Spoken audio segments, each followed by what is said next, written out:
Muy buenos días con todos los presentes. Los saludamos desde Telesalud del Hospital Nacional Arzobispo Loaiza del Ministerio de Salud para darles la bienvenida a la telecapacitación Mucormicosis Rinosinusal dirigida por nuestra ponente, la doctora Verónica Romaní Montoro, del Servicio de Otorrinolaringología del Hospital Nacional Arzobispo Loaiza. Asimismo, invitamos a todos los participantes a realizar sus preguntas en el chat del apartado de Zoom para ser respondidas al final de la ponencia. Bienvenida, estimada doctora Romaní. Es un honor tenerla el día de hoy con nosotros. Le doy el pase para el desarrollo del tema. Adelante, por favor.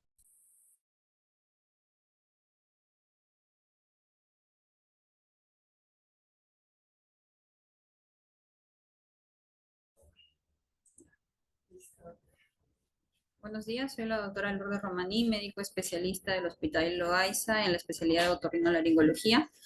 El día de hoy vamos a hablar sobre una enfermedad emergente que es la mucormicosis rino-orbitaria, que también podría presentarse como una infección rino-órbito-cerebral. Y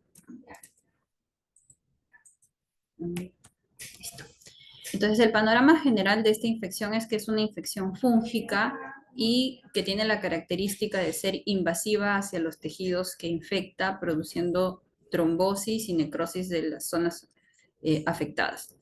Está producida por un hongo del orden de los mucorales, siendo calificada anteriormente como una enfermedad rara por su baja incidencia, que generalmente afectaba a pacientes diabéticos o con alguna inmunosupresión y que tenía un cuadro o una evolución de desarrollo agudo y fulminante que muchas veces llevaba a una alta mortalidad y morbilidad en el paciente. Cuando la extensión de la enfermedad abarcaba la región cerebral, podía tener una mortalidad hasta el 80% de los casos. Entonces, el agente causal es un hongo que es de la clase de los cigomicetos, orden de los mucorales, la familia Mucoriaceae, generalmente el género Rhizopus, y hemos identificado durante estos años en las patologías de los pacientes y en los cultivos diferentes especies, ¿no?, que pueden conllevar a esta infección. En general, en Latinoamérica, los casos que se han reportado con mayor frecuencia son en Brasil. Sin embargo, nosotros durante la pandemia COVID-19 tuvimos un aumento de la incidencia, siendo la India uno de los países con la más tasa de incidencia, la mayor tasa de incidencia de esta infección, debido a que tienen una gran población de pacientes diabéticos. Sobre los factores predisponentes, en los diferentes estudios se muestra que principalmente está relacionado a la diabetes mellitus y a la cetocidosis diabética. Sin embargo, uno de los últimos brotes de mucormicosis en altas tasas ha demostrado que el COVID ha servido como un factor de riesgo o factor predisponente. Otros factores pueden ser las neoplasias malignas de tipo hematológico o de órgano sólido, los trasplantes o la terapia indiscriminada con corticoides, así como también el VIH, entre otros. En las formas clínicas, las formas más habituales de esta infección son la mucormicosis rino-órbito-cerebral, ¿no?, que está aquí coloreada en los diagramas de color azul, que tiene la mayor tasa de casos, siendo en segundo lugar la mucormicosis pulmonar, o aquí en el hospital hemos tenido mucormicosis cutáneas, ¿no?, y alguna vez hemos tenido una mucormicosis diseminada a varias regiones del cuerpo en pacientes con grandes inmunosupresiones. Entonces, dentro de los signos y los síntomas, lo que debemos evaluar es siempre que un paciente venga con síntomas como parálisis facial, edema facial con asimetría y compromiso de los movimientos oculares. Debemos revisar las regiones adyacentes, en este caso la región nasal, y debemos inspeccionar para tratar de buscar si hay tejido necrótico. Claro, es cierto que en las primeras fases de la infección podemos ver no necrosis, pero también se puede identificar en fases iniciales la isquemia o la coloración pálida de la mucosa nasal en la región adyacente a la zona en donde se ha instalado el hongo, ¿no? Algunos pacientes, como hemos dicho, en nuestro hospital han llegado con principalmente edema facial, rinorrea purulenta, los síntomas de sinusitis en general, y han venido ya con una escara en paladar, ¿no?, como muestran aquí las fotos. Entonces, esto nos hace pensar y tenemos que, en este caso, alarmarnos y sospechar de la presencia de un agente invasivo siempre y cuando el paciente tenga factores predisponentes, de los que ya hemos conversado, como la diabetes mellitus, que debe encontrarse descompensada, o en cetoacidosis diabética, pacientes con inmunosupresión como el VIH, leucemias, o en el caso de infecciones respiratorias concomitantes, sospechar de COVID-19. También es factible que se presenten pacientes inmunocompetentes con grandes estrés, por ejemplo, pacientes que han estado en UCI o pacientes que han recibido pulsos de corticoides o corticoides de uso indiscriminado. En muchos de nuestros pacientes hemos identificado en síntomas oculares que han sido importantes para sospechar de la enfermedad, dolor, disminución de agudeza visual de forma aguda con compromiso de los movimientos oculares y síntomas inflamatorios como la quemosis, pueden haber tenido proptosis y tosis palpebral. En algunos casos, los pacientes han ingresado con un diagnóstico presuntivo de celulitis orbitaria, con lo cual es indispensable descartar un compromiso nasosinusal por vía tomográfica, en donde se ha identificado que había algún compromiso en los límites óseos de los senos paranasales con contenido, se ha hecho una endoscopía y se han encontrado lesiones sugerentes de invasión por mucorales. Entonces, como hemos visto, la diabetes mellitus es uno de los factores de riesgo más importantes que siempre tenemos que tener en cuenta en nuestro interrogatorio y que generalmente va asociado con una forma rino-órbito-cerebral. ¿No? Es lo más importante identificar porque es el grueso de pacientes que sufren de esta infección. Entonces, esto es la imagen de uno de nuestros pacientes donde tenemos su tomografía y en la parte del diagnóstico, una vez que hemos identificado los síntomas en la evaluación clínica y hemos sospechado por los factores de riesgo, hemos tomado por protocolo una tomografía de senos paranasales o de macizo facial sin contraste, en donde podemos ver que hay un contenido en el seno maxilar del lado izquierdo, ¿no? Con cierto grado de compromiso óseo no muy notorio, y que al final en la anatomía patológica nos arrojó que era una bola fúngica, o sea, un conglomerado de hongos e hifas del género Mucorales, ¿no? Entonces, en la tomografía es muy importante reconocer que haya una sinusopatía con erosión ósea. Y en los exámenes ya especializados de nuestro servicio, nosotros realizamos a todos los pacientes con sospecha de diagnóstico de mucormicosis una endoscopía nasal, en donde en la fase inicial del paciente nosotros podemos ver, ¿no? De repente síntomas de una sinusitis aguda sin sospechar que sea por hongos, ¿no? Como secreción purulenta, pero aquí vemos, por ejemplo, en este paciente, en la región del cornete medio, en la zona de la cabeza, una palidez en la coloración de la mucosa. Entonces, ante un paciente como este, si no existe mucha experiencia con respecto al diagnóstico de esta patología, esto podría pasar simplemente como una sinusitis. Si tomáramos de forma inadvertida, si no hiciéramos caso a la coloración de la mucosa. Pero este mismo paciente, que inicialmente no tenía ningún signo de necrosis, en el seguimiento endoscópico, luego de 7 días, vemos que la misma región que se había encontrado inicialmente pálida, ¿no? Y que probablemente podría haberse pasado por alto, se convirtió en una escara necrótica en la zona de tejido comprometido. Y esto ya nos hizo pensar de una forma más fehaciente o más certera que esto se trataba de una infección por mucorales, ¿no? Entonces es muy importante en cuanto a los estudios de la especialidad tener muy en cuenta la coloración del tejido cuando hacemos la endoscopía nasal. Otra cosa es evitar el uso de vasoconstrictores durante la primera exploración endoscópica para poder reconocer y diferenciar bien cuáles serían las áreas afectadas, ¿no? Eso en referencia de repente a algún colega de la especialidad que pueda encontrarse dentro del panel. Ahora, una vez que hemos identificado signos tomográficos, clínicos y endoscópicos de mucormicosis, lo que sigue es el tratamiento, ¿no? Entonces, también usamos la endoscopía como método quirúrgico y como método de seguimiento en estos pacientes, ¿no? En donde podemos ver, por ejemplo, aquí que una de las curaciones posoperatorias todavía vemos un área extensa que se encuentra afectada, lo cual nos sugiere que debería seguir haciéndose debridamientos quirúrgicos, intraoperatorios de esta zona. Y tenemos otros pacientes que tienen mejor evolución, ¿no? Donde vemos que el tejido ya empieza a tener color vitalizado y la formación de costras es más escasa. Ahora, como les comentaba, el año 2019 tuvimos la pandemia COVID-19, en donde el 11 de junio del 2021 la OEPS y la OMS emiten una alerta por el aumento de casos de mucormicosis a nivel mundial, ¿no? En este caso, en nuestro hospital también habíamos visto dicho incremento de pacientes y se sospechaba que esta patología había aumentado de forma asociada a COVID-19 por múltiples factores. Uno de ellos era la forma en que el COVID afectaba el sistema inmunológico, produciendo una tormenta de citocinas y un aumento de la glucosa. Y en muchos casos habíamos encontrado nosotros ya pacientes con infección de COVID-19 que habían debutado con diabetes mellitus en días previos o tiempo cercano a la infección por mucorales. Entonces, nosotros en nuestra casuística, en los años anteriores, habíamos tenido el año 2014, 18 y 19 solamente un caso de mucormicosis por año. Y el año 2020, una vez instalada la pandemia COVID-19 y 2021, íbamos contando ya 6 casos por año, que es un aumento bastante notorio.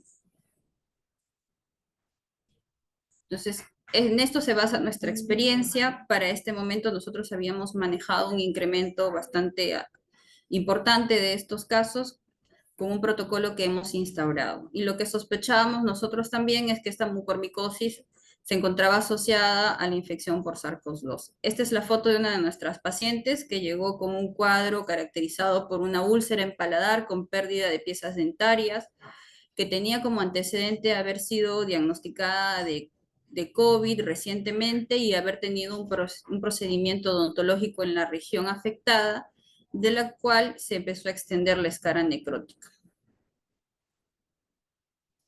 Entonces, esto es un poco de la fisiopatología de cómo se sospechaba que el COVID inducía la infección por mucorales.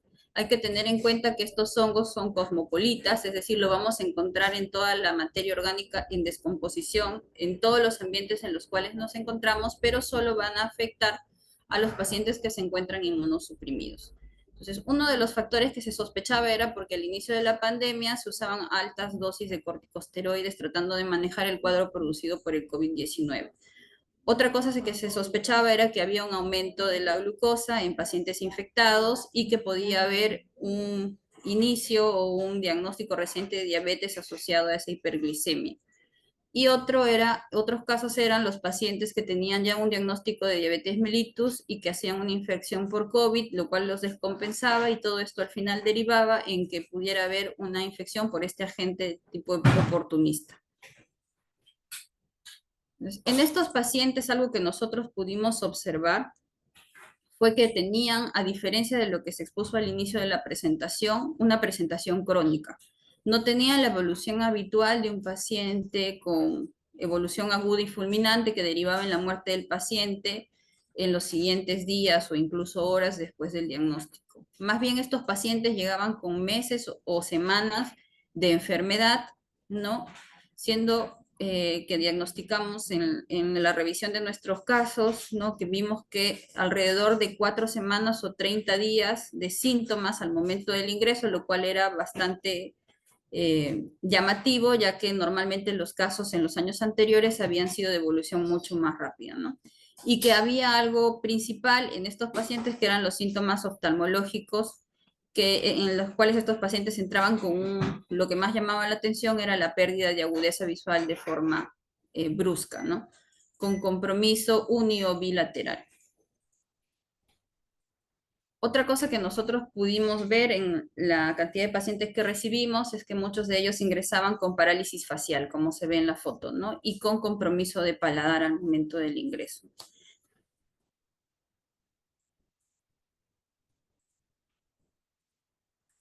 Entonces, con respecto a la mucormicosis asociada a COVID-19, cambiamos algunos de nuestros paradigmas con respecto al diagnóstico de esta enfermedad, ¿no?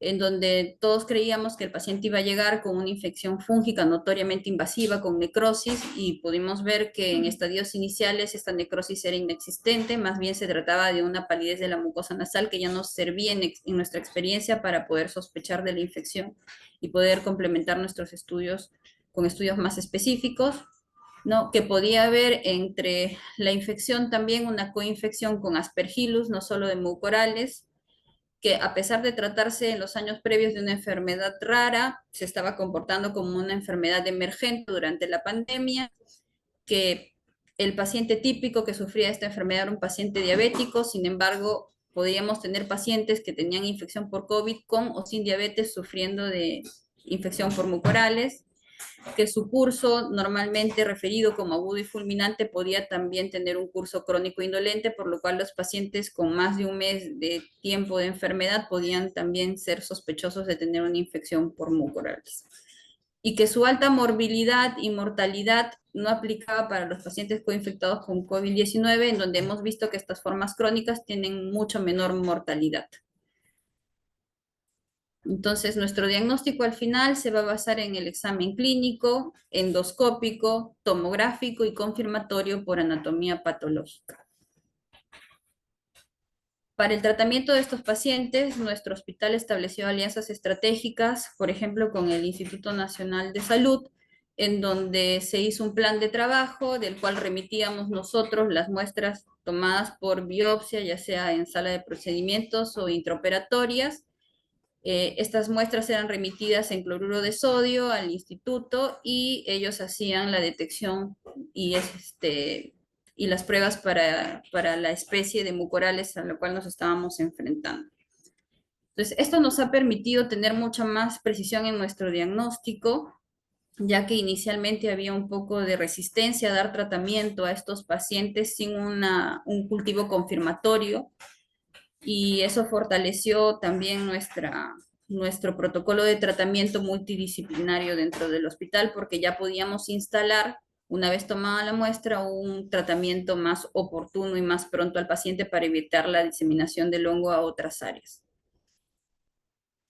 Entonces, nuestro manejo actual es multidisciplinario, en donde el paciente es recibido por el área de emergencia, es evaluado por medicina interna, infectología, otorrinolaringología, cirugía de cabeza y cuello, neurocirugía, oftalmología, cirugía plástica, dependiendo de la zona afectada. ¿No? Hemos tratado de actualizar nuestro tratamiento terapéutico también. Hicimos una guía de práctica clínica debido a este aumento de casos, donde nosotros hemos considerado que el tratamiento de elección es la anfotericina liposomal. Sin embargo, nosotros por temas de presupuesto y disponibilidad de fármacos usamos anfotericina de oxicolato cuando esta está disponible, y en algunas ocasiones tenemos como tratamiento también al isobuconazol. ¿Y hasta cuándo damos el tratamiento? Nosotros monitorizamos en el servicio de otorrinolaringología a estos pacientes de forma semanal, cada 3 días, cada 2 días, según cómo se encuentra el estado del paciente. Esos protocolos endoscópicos nos permiten a nosotros ver la calidad del tejido y monitorizar la aparición de nuevos focos de necrosis. Damos tratamiento hasta que haya una resolución de signos y síntomas. Hacemos controles tomográficos también de forma periódica durante la hospitalización, ¿no? Y el paciente es dado de alta también con las condiciones subyacentes controladas, es decir, la diabetes mellitus o el factor de inmunosupresión el cual haya sido el predisponente para la infección. Además, nosotros prolongamos el tratamiento con isobuconazol bioral siempre y cuando el paciente pueda subvencionarlo durante unos meses después de que haya sido dado de alta, ¿no? El equipo quirúrgico, dependiendo de la extensión del área afectada, está conformado por el otorrinolaringólogo cuando el paciente tiene una infección netamente nasosinusal, en donde nosotros ingresamos y hacemos por abordaje endoscópico un debridamiento de todos los tejidos, tratando de dejar bordes libres de infección y hasta donde podamos ver tejido vitalizado. Cuando el compromiso es rino-orbitario o rino-órbito-cerebral, hacemos un abordaje combinado generalmente por vía endoscópica en la región nasosinusal y un abordaje abierto en el cual pueden colaborar oftalmología, cirugía de cabeza y cuello, neurocirugía. Si el compromiso es solamente orbitario, generalmente el abordaje lo hace cirugía de cabeza y cuello o oftalmología, dependiendo si van a hacer una exenteración o una limpieza de órbita. Y cuando hay paladar comprometido o tejido facial comprometido en la región cutánea, puede ser una limpieza por cirugía de cabeza y cuello, cirugía plástica. Para nosotros, entonces, como especialistas en esta área, la endoscopía nasal tiene un gran valor diagnóstico porque es un método rápido en donde el paciente llega a la emergencia y en el lapso de minutos podemos estar haciendo la endoscopía nasal y de repente detectando una región sospechosa de infección por hongos. Nos permite también delimitar en una medida la extensión de la infección, ¿no? Para poder ir planteándonos qué tan pronta debe ser la limpieza quirúrgica de este paciente. Nos permite establecer el grado de severidad, además que es una herramienta no solo diagnóstica, sino terapéutica de fácil acceso, en donde podemos contar con curaciones del área afectada de forma diaria o a demanda.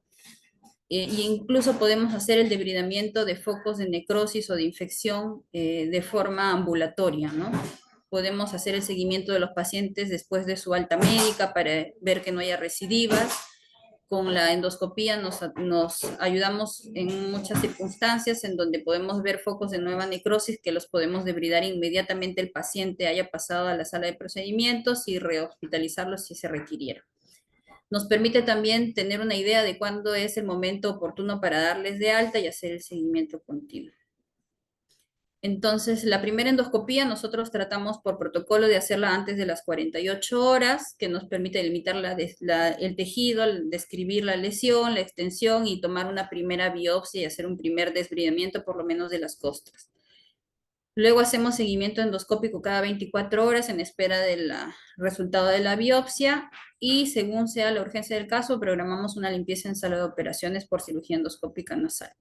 Posterior a eso, nuestro protocolo es que por lo menos durante las 2 primeras semanas hacemos limpiezas cada 72 horas y luego cada semana hasta el alta.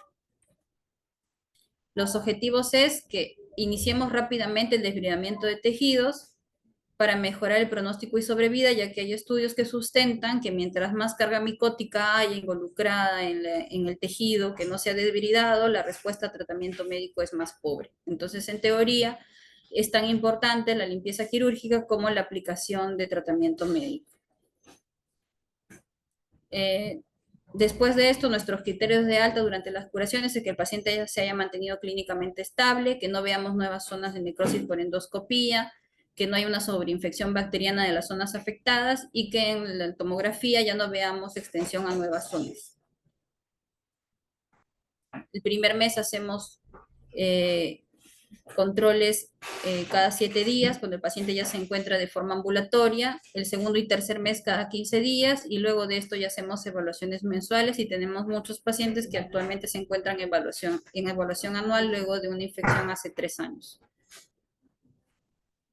Este es el algoritmo que manejamos nosotros dentro de nuestra guía de práctica clínica, en donde el paciente puede venir de la comunidad o referido de un centro de primero o segundo nivel de atención con una sospecha de mucormicosis rinoórbito-cerebral, ¿no? Pasa el triaje, dependiendo de cómo se encuentre hemodinámicamente puede pasar a trauma shock o pasa al tópico de medicina interna, ellos identifican los criterios clínicos y lo diagnostican como un caso sospechoso probable de mucormicosis rinoórbito-cerebral. Inmediatamente por protocolo se le solicita al paciente una tomografía de senos paranasales sin contraste.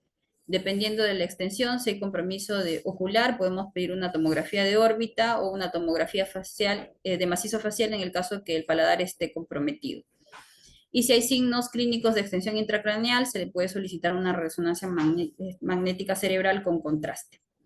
Después de esto se hace una notificación al servicio de epidemiología y se solicita la evaluación por las especialidades competentes dependiendo de la extensión, que generalmente son otorrinolaringología, cirugía de cabeza y cuello y oftalmología y infectología para el inicio del tratamiento médico con anfotericina. En el tiempo de la pandemia, el paciente de todas maneras pasaba un tamizaje por pruebas para SARS-CoV-2, ¿no? En donde se le clasificaba en el área en donde iba a recibir atención. Como les decía, entonces, infectología viene, evalúa el caso y da inicio al tratamiento con anfotericina B. En el caso de otorrinolaringología, nosotros hacemos en la sala de procedimientos la primera endoscopía nasal y en casos más severos, o donde el paciente se encuentre más comprometido, nosotros ingresamos directamente a sala de operaciones. En cualquiera de los dos casos, lo principal es obtener una muestra para tanto cultivo como para biopsia por anatomía patológica para poder hacer el diagnóstico confirmatorio. Posteriormente, si es necesario, se hacen más limpiezas quirúrgicas en sala de operaciones. Y también se consulta oftalmología, cabeza y cuello y neurocirugía, quienes pueden participar en conjunto con nosotros en las cirugías que el paciente requiera. Esta es nuestra hoja de notificación de casos de mucormicosis cerebral que se realizó y se diseñó a raíz del aumento de casos durante la pandemia y actualmente es lo que utilizamos como método de notificación para el servicio de epidemiología y también para referirlos al INS para los estudios complementarios de las muestras. Y finalmente, ¿qué es lo que estamos haciendo ahora? Que es un poco de lo que surgió como producto del enfrentar hasta el momento algo de 60 y tantos casos de mucormicosis cerebral desde el año 2020, que fue donde aumentó exponencialmente el número de pacientes, es el manejo concomitante de estos pacientes con cámara hiperbárica, como un tratamiento coadyuvante tanto para la terapia médica como para el debridamiento quirúrgico, ¿no? Hemos tenido pacientes que tenían inicialmente una mala evolución, solo con tratamiento médico y curas quirúrgicas, que al instalarse la terapia hiperbárica mejoraron sobre todo la formación de tejido de granulación en las áreas afectadas y hemos logrado recuperarlos incluso en estadios donde ya pensábamos que el manejo quirúrgico no iba a poder ser no ampliado o extendido a más zonas por compromiso de zonas vitales, ¿no? Entonces estos pacientes favorablemente salieron del cuadro de la infección y fueron dados de alta con secuelas importantes, es cierto, ¿no? Muchas veces funcionales, sobre todo con respecto a la región ocular, pero actualmente estamos con ellos en seguimiento si no han mostrado recidiva de enfermedad. Eso es todo lo que tengo para compartirles. No sé si alguien tiene alguna pregunta.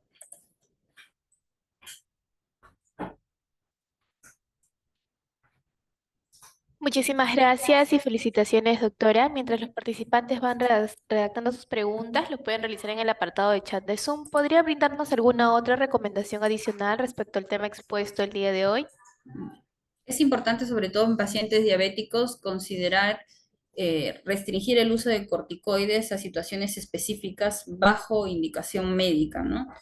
Siempre hay que, en caso de pacientes con alguna inmunosupresión de fondo, tener en cuenta durante la evaluación y el interrogatorio cuándo fue la última vez que tomaron corticoides y si tienen algún síntoma nasosinusal. Hemos visto muchas veces que la enfermedad ha empezado como una ligera molestia en la región nasosinusal o dental, ¿no? Pueden también haber tenido infecciones asociadas a procedimientos odontológicos previos, como alguna curación o extracción dentaria, de donde la infección se disemina, así que también hay que tener en cuenta eso.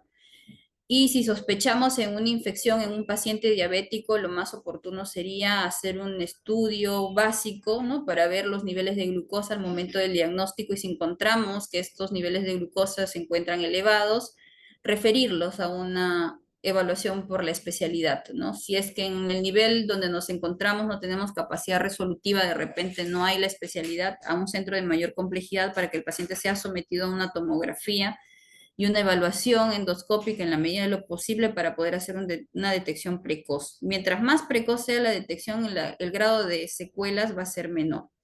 Entonces, el tiempo es muy importante en el diagnóstico de esta enfermedad, ¿no? Porque tenemos pacientes que llegaron en fases muy avanzadas, que tuvieron exenteración de ambos globos oculares y pues quedaron con una secuela permanente, ¿no? Y entonces para evitar esto y hacer que el paciente pueda reincorporarse posterior a la infección a su vida normal, no sin generarle ninguna discapacidad, es que tratamos de capacitar siempre al personal que está en contacto con nosotros para poder reconocer, ¿no? Los signos y síntomas de esta enfermedad que es poco usual. Muchísimas gracias, doctora. Tenemos preguntas respecto al tema.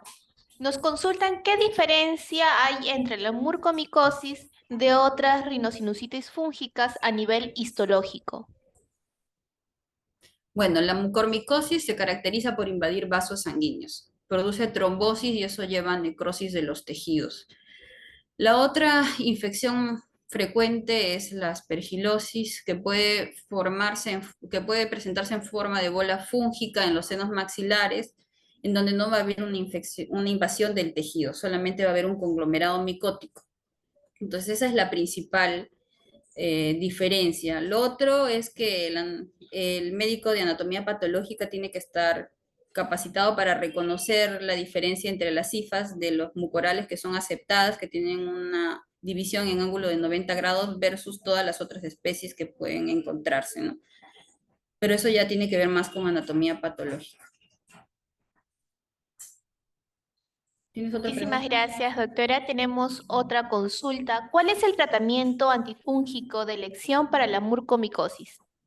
En este caso sería la anfotericina B en cualquiera de sus presentaciones. Como les decía, nosotros tenemos B-deoxicolato por lo general. Sé que ingresó anfotericina B liposomal, pero creo que su uso estaba restringido a leishmaniasis todavía para nosotros.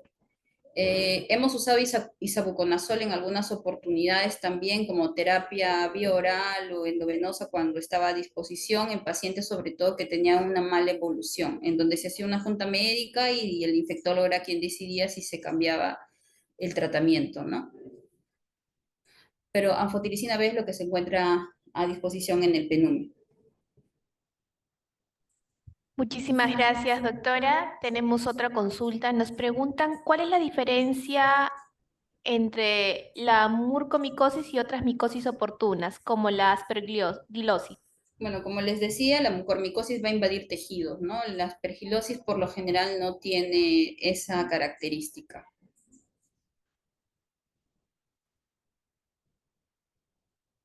Muchísimas gracias, doctora. Tenemos como última consulta, ¿qué signos clínicos deben alertar al personal de salud sobre una posible invasión orbitaria o cerebral? Sobre la invasión orbitaria, lo que vimos en la presentación, una pérdida de agudeza visual de forma súbita o reciente al diagnóstico, quemosis, proptosis ocular, alteración de los movimientos oculares. Y con respecto a la región cerebral, los pacientes suelen llegar con cierto deterioro neurológico, con compromiso o caída del Glasgow. Y cuando ya vemos eso sumado a un compromiso nasosinusal y orbitario, pues entonces ya entra a tallar la especialidad de neurocirugía y una resonancia magnética generalmente para determinar si la extensión, porque el origen generalmente inicia en la región nasosinusal, eh, si la extensión a esta región cerebral compromete o no las meninges, que son en realidad lo que define si va a haber una intervención por la especialidad de neurocirugía. También podemos encontrar abscesos cerebrales, ¿no? Porque sabemos que hay un medio de diseminación de los hongos a través de embolismos micóticos, en donde sin tener una afectación de los límites anatómicos normales, puede por este embolismo micótico haber lesiones intracerebrales como absceso, ¿no? Que hemos visto, pero en menos cuantía, ¿no? Uno o dos pacientes en lo que tenemos de experiencia. Muchísimas gracias y felicitaciones, doctora Romaní, por tal extraordinaria ponencia. Al finalizar la ronda de preguntas, vamos a agradecer a cada uno de los participantes que se han conectado el día de hoy y los invitamos a suscribirse a nuestro canal de YouTube. Nos pueden encontrar como Hospital Nacional Arzobispo Loaiza. Ahí podrán ver nuevamente las telecapacitaciones y tele-IS. De igual manera pueden escribirnos en los comentarios otros temas de interés que les gustaría que se llevaran a cabo próximamente. Y con nosotros sería hasta una próxima telecapacitación. Ha sido un honor tenerla el día de hoy con nosotros, doctora Romaní.